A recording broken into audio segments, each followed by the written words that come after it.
नमस्कार दोस्तों। तो कैसे आप सब लोग।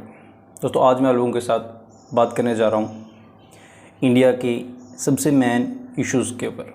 देखिए मैं आपको बता दूँ कि न्यूज़ में जो आजकल इश्यूज़ हमारी मीडिया उठा रही है, क्या वो इम्पॉर्टेंट इशू होने चाहिए या कुछ और इश्यूज़ जो मैं आपको बताऊँगा वो इश्यूज़ होने चाहिए, ये आप लोगों ने तय करना है। सबसे पहले मैं आपको बता दूँ कि इस टाइम का इंडियन मीडिया के हिसाब से अगर हम लोग देखें तो एक लड़की जो पाकिस्तान से इंडिया में आई है, जिसका नाम है सीमा हैदर, वो बताया जा रहा है वो सबसे बड़ा इशू है।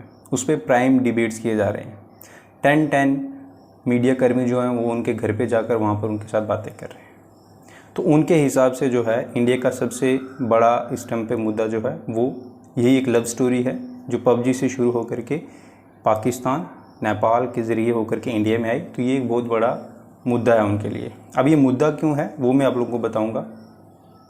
देखिए वो मुद्दा जो है वो भी हम जैसे लोगों की वजह से ही है। जो लोग उसको इतना ज़्यादा देख रहे हैं, उसको इतना वायरल कर रहे हैं। आप लोग मत देखिए, आप लोग उस पर व्यूज़ मत दीजिए तो वो इतना नहीं करेंगे उस पर डिबेट। अगर दूसरी तरफ हम देखें अनएम्प्लॉयमेंट, सबसे बड़ा मुद्दा जो है वो अनएम्प्लॉयमेंट का है, लेकिन उसकी साइड पे किसी भी मीडिया का आपको एक भी प्राइम डिबेट नहीं मिलेगा अनएम्प्लॉयमेंट को लेकर के, इन्फ्लेशन को लेकर के। टमाटर जो हैं, टमाटो महंगे हो गए, लेकिन उस पर कोई प्राइम डिबेट नहीं मिलेगा आपको। उसमें आपको राय दी जाएगी आप कम खाइए। बहुत सारे ऐसे न्यूज़ डिबेट करते हैं जिसमें आपको टमाटर खाने के नुकसान दिखा दिए जाएंगे कि ये नुकसान होते हैं, इसलिए अगर ये महंगा हो गया तो ये अच्छा है। बाकी मैं आपको बता दूं और भी बहुत सारे इश्यूज़ हैं जिनको साइड पर रख करके सिर्फ एक इशू क्योंकि वो वायरल हो रहा है, क्योंकि उस पर व्यूज़ ज़्यादा आ रहे हैं। क्योंकि व्यूज़ आने से देखिए ये एक बिज़नेस है, इस बिज़नेस को हमें समझना पड़ेगा। क्योंकि जितने ज़्यादा व्यूज़ दोगे उतना ज़्यादा उसी कंटेंट पे वो अपनी क्रिएशन लाएंगे मीडिया वाले। और भी बहुत सारे इश्यूज़ हैं इंडिया में। आप देखिए इस टाइम पे मानसून के टाइम पे हर साल हम लोग देखते हैं कि हमारे जो भी ये स्टेटें हैं, चाहे वो दिल्ली है, चाहे वो यूपी है, चाहे वो पंजाब है, हर साल यहाँ पे बाढ़ आती है। हर साल यहाँ पे रेजिडेंशियल एरियाज़ में पानी भर जाता है। लेकिन इस पर आपको कोई भी डिबेट करता हुआ चैनल नहीं दिखाई देगा, क्योंकि इसको हम लोग देखते ही नहीं हैं। हम लोगों को चाहिए मसाला। जब तक आप लोगों को ये मसाला, जब तक हम लोगों को ये मसाला चाहिए होगा, तब तक हमारे न्यूज़ चैनल ऐसा ही करेंगे।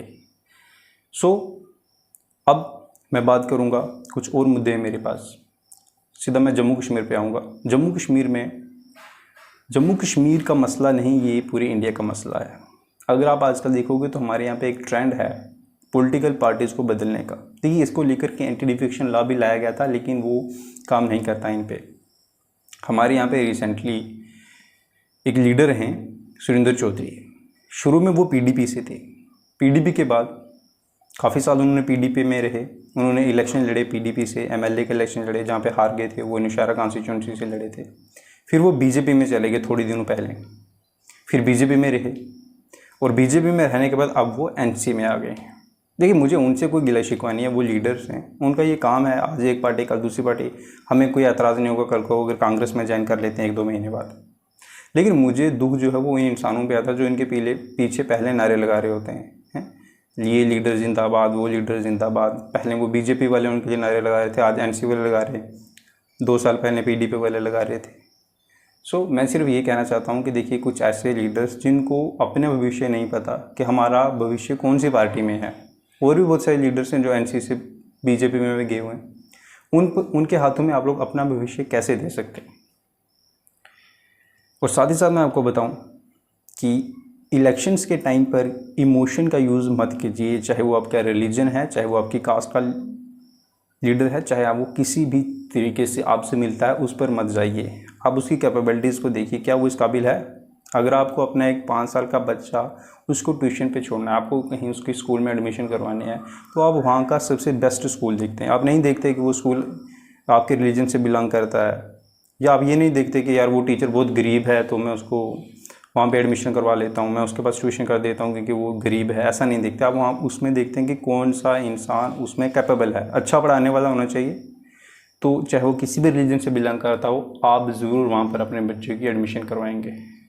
लेकिन जब हम पावर में आते हैं, जब हम लोग पॉलिटिक्स को लेकर के आते हैं, जब हमारे देश की बात आती है, तो हम लोग पीछे हो जाते हैं। तब हम लोग अपने अपने धर्म को, अपने अपने कास्ट को आगे कर लेते हैं।